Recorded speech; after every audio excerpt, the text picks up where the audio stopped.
Hurricane Headquarters, sponsored by Entergy.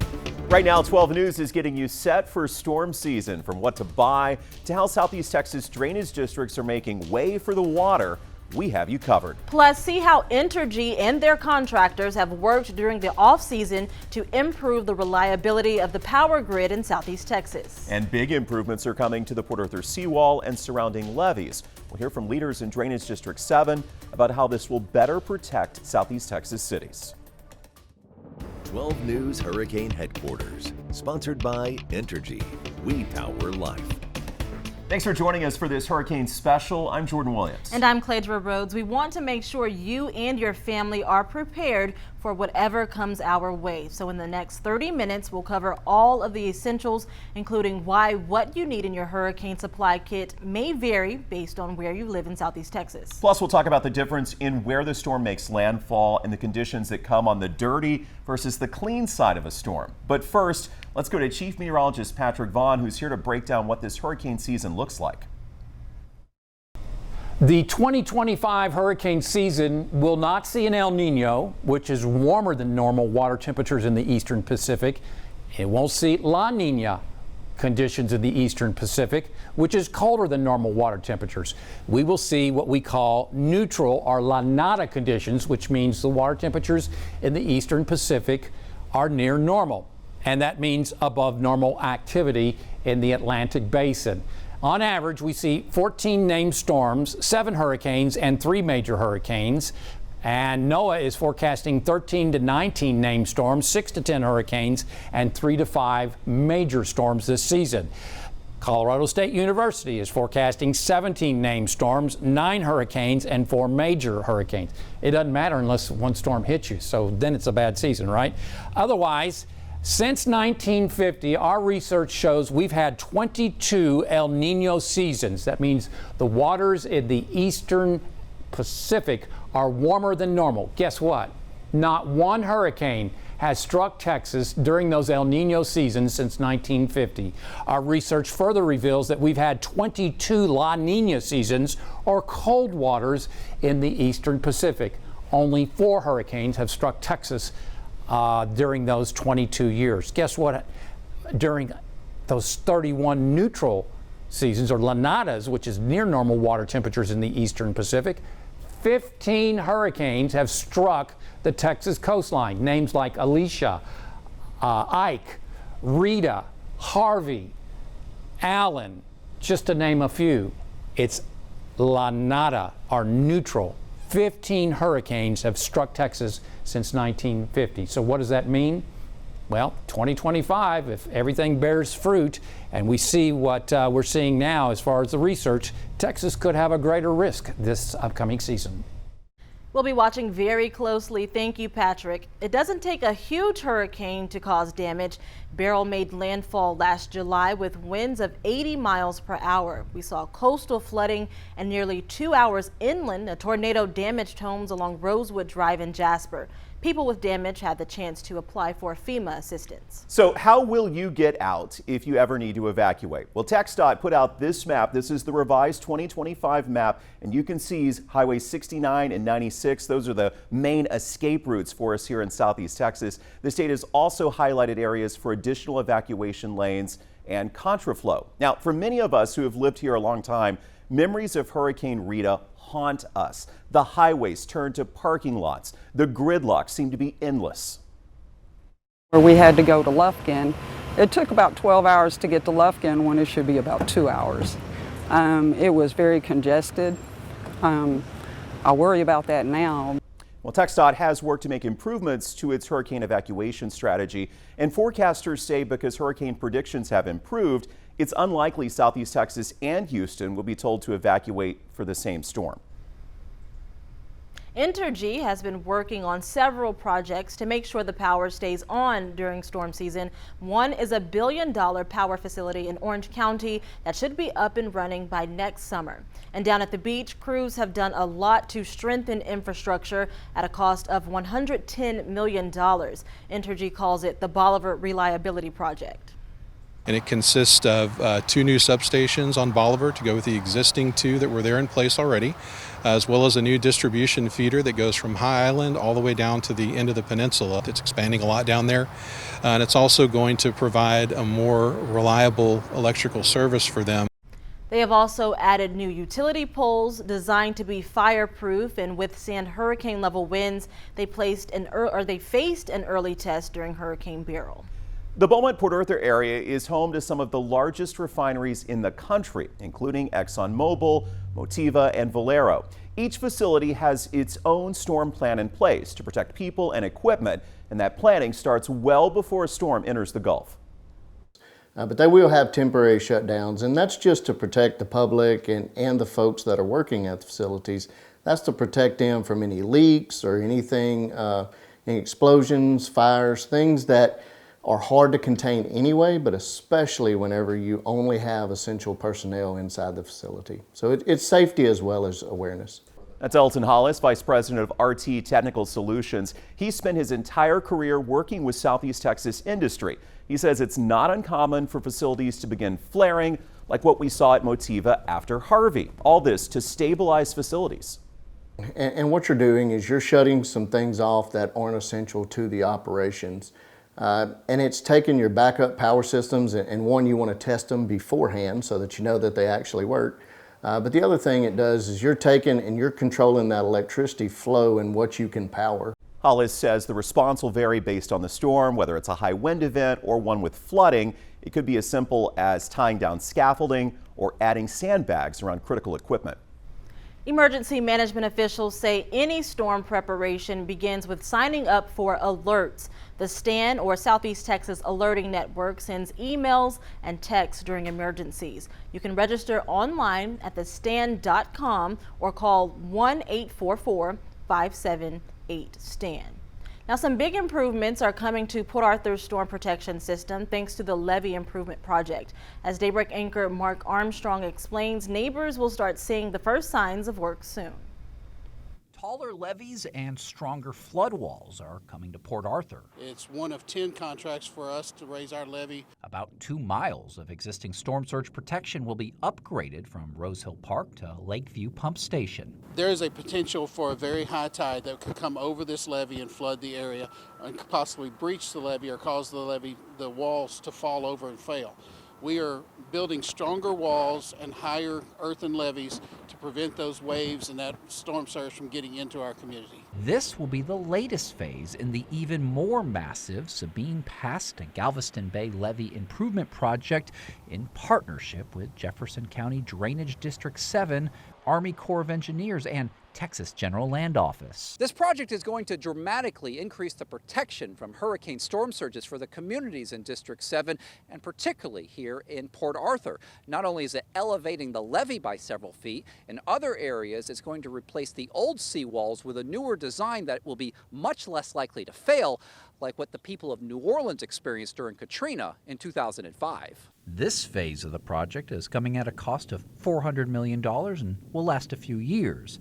The entire Port Arthur Vicinities project will come at a cost of nearly $2 billion and is elevating 15 miles of levee by 5 feet, protecting the cities of Port Neches, Groves, Nederland, and Port Arthur. We have not had to raise any taxes for this project because we have been working with the state of Texas. Survey crews hit the ground in Port Arthur in a few weeks, while construction could start months down the road. Mark Armstrong, 12 News. Straight ahead from your hurricane headquarters, we're digging into the science of the storm. Carrie Cooper breaks down the dirty versus the clean part of a hurricane. Plus, see what Drainage District 6 crews are doing in Beaumont and beyond, and why this project will help anytime it rains. Entergy has a plan for a growing Southeast Texas. We're adding multiple power generation sources to meet increasing demands in our communities. We're also replacing power poles and upgrading the grid to better withstand storms and reduce outages. At the same time, we're installing new power lines that can bring in power from other regions when we need it most. More and better power. That's Entergy's Southeast Texas Energy Plan. Together, we power life. 12 News Hurricane Headquarters, sponsored by Entergy. We power life. Welcome back to our hurricane special. Whether you're on the east side or the west side of an approaching hurricane can make all the difference. That's something we've seen through the years all too many times. Meteorologist Carrie Cooper joins us to explain the science of the storm. Well, you hear us talk a lot during hurricane season as a tropical system approaches the coastline. It doesn't have to be here locally. It could be anywhere along the Gulf Coast or the coast of the Atlantic.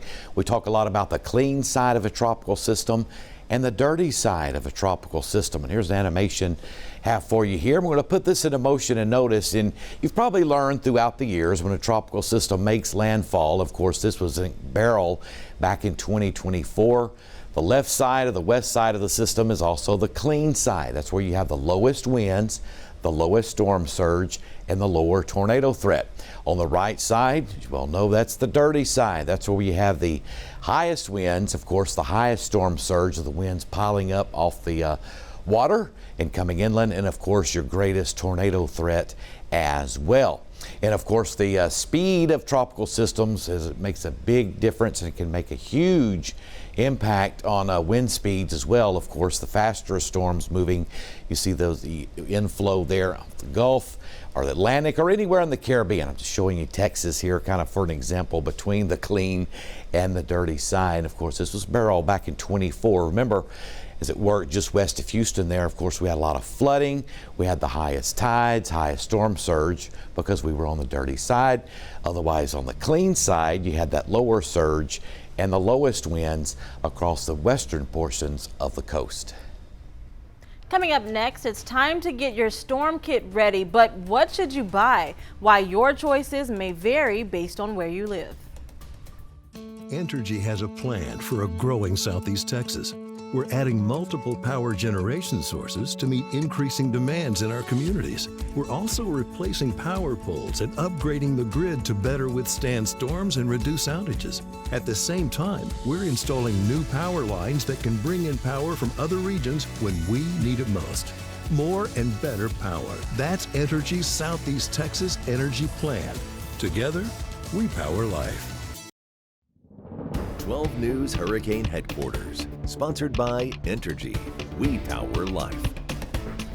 The items you need to buy for your hurricane supply kit may vary based on where you live. Yeah, experts say you should consider things like your proximity to the coast and whether trees could fall on your home. In coastal areas, sandbags are a good bet to reduce the flooding risk. For inland areas, tarps are a nice plan. And if you live, say, in the lakes area, consider extra water and fuel for generators in case power outages last for a while. Everyone should consider putting together a hurricane kit. The kit should include things like water, non-perishable foods, a flashlight, batteries, and a radio. Meteorologist Jeff Gerber shows us some of the other things you might miss. This is meteorologist Jeff Gerber, and of course, hurricane season, you're going to need supplies. Probably a good idea to get them now instead of wait till later. Joining me right now is Jack Robinson with M&D Supply, and we just put out a few things that you could use during hurricane season. Of course, let's start off with the basics, water and batteries. Yes, sir, Jeff. Everyone, these are the few supplies that you will need in the event of a hurricane. Obviously, the water, perhaps a fire extinguisher, a battery case to store your batteries, extension cords. Don't forget a first aid kit. These are nice. You can put under your door as the rain starts coming in. They automatically fill up at your front door to keep water from coming in. Of course, your flashlights, your gloves. This is kind of neat. Crank radio. If you have no power, you can crank the radio and get some information. We also have this light, which is pretty neat by Nebo, that when the power goes out, the light automatically comes on in your home to give you that light you need. It lasts 2 hours on high, 4 hours on low. Also, like a gas tank, a gas can to fill up maybe a generator, or if you're on the road and you need some extra gas, you'll need a gas can. Absolutely. Good point, Jeff. Make sure you have enough gasoline with you to carry you through the hurricane. And also, we want to talk about generators. Most folks who've lived here a while already have generators.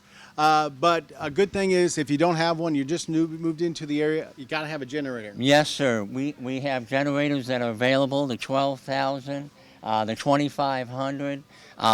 We have Generac.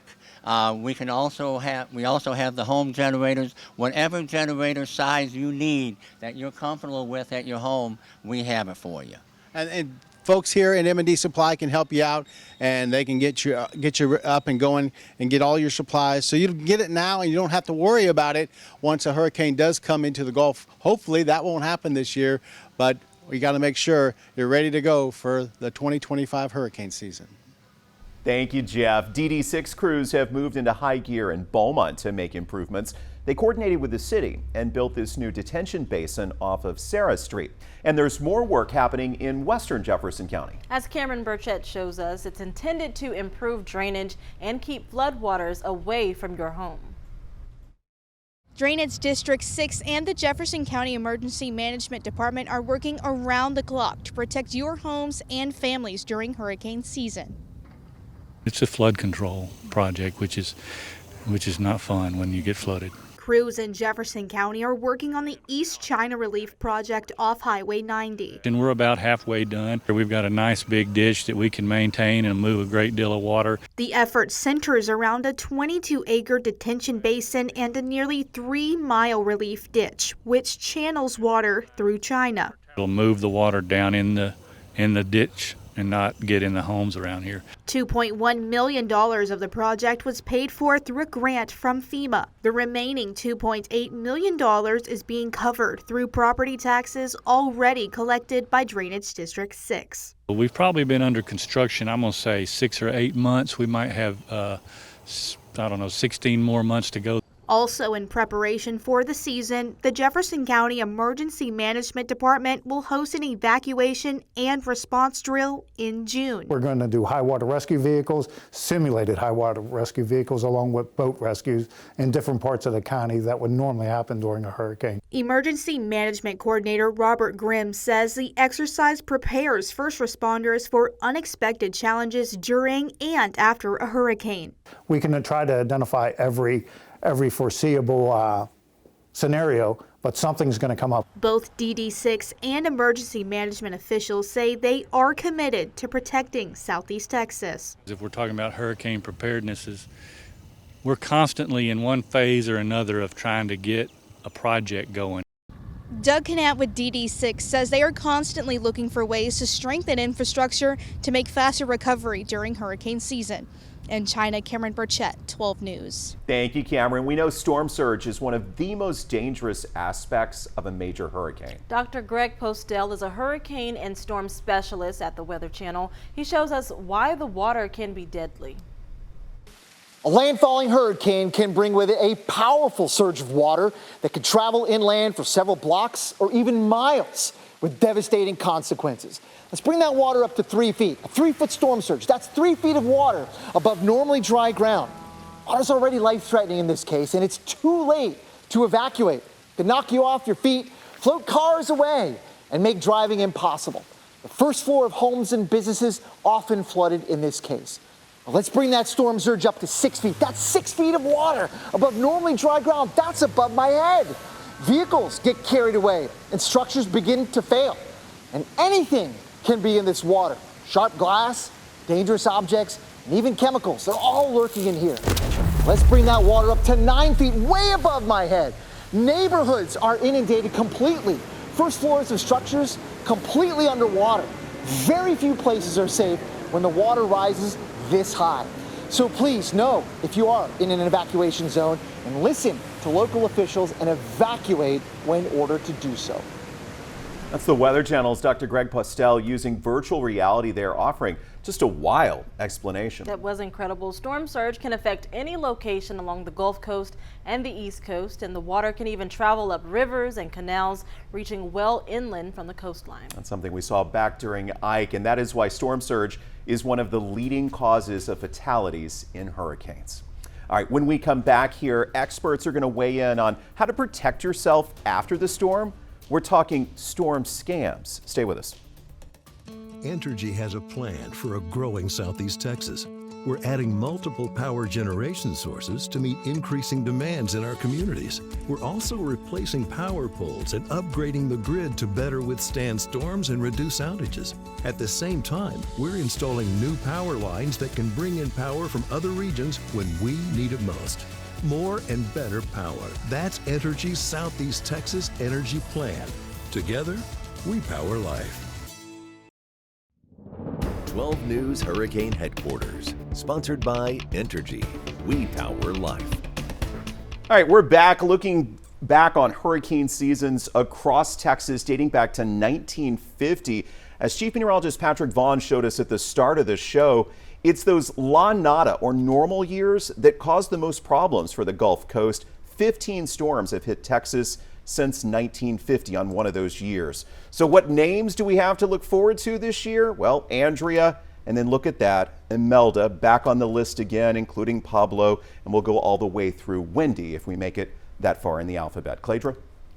Now to a warning that's critical to remember. If the power goes out and you fire up a portable generator, don't put it anywhere near your house. Never use a generator inside. Keep it outside and away from the doors. And never use one inside a garage, even with the garage door open. Since you can't see or smell it, a carbon monoxide alarm can be a lifesaver. Now, experts say after a storm, you have to be extra careful to avoid falling victim to scammers.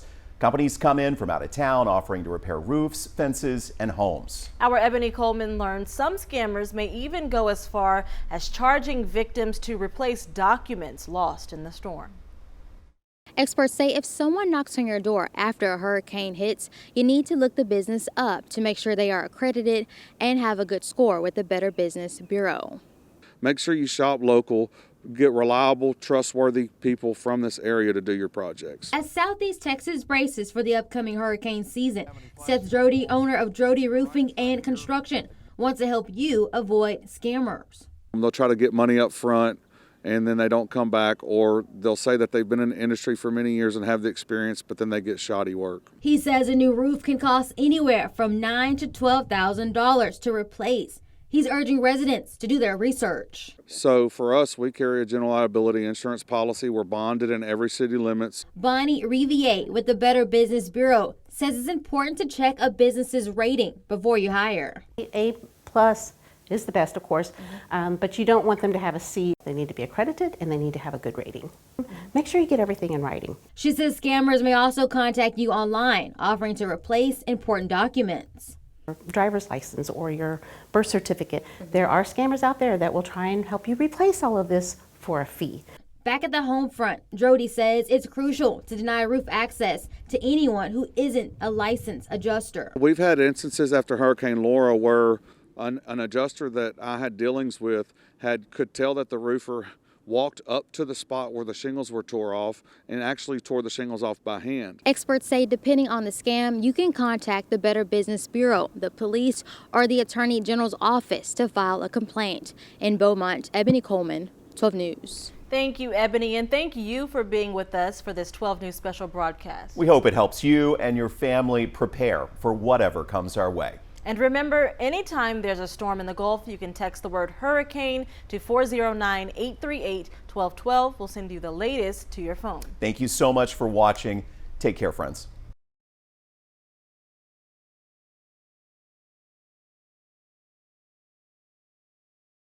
Entergy has a plan for a growing Southeast Texas. We're adding multiple power generation sources to meet increasing demands in our communities. We're also replacing power poles and upgrading the grid to better withstand storms and reduce outages. At the same time, we're installing new power lines that can bring in power from other regions when we need it most. More and better power. That's Entergy's Southeast Texas Energy Plan.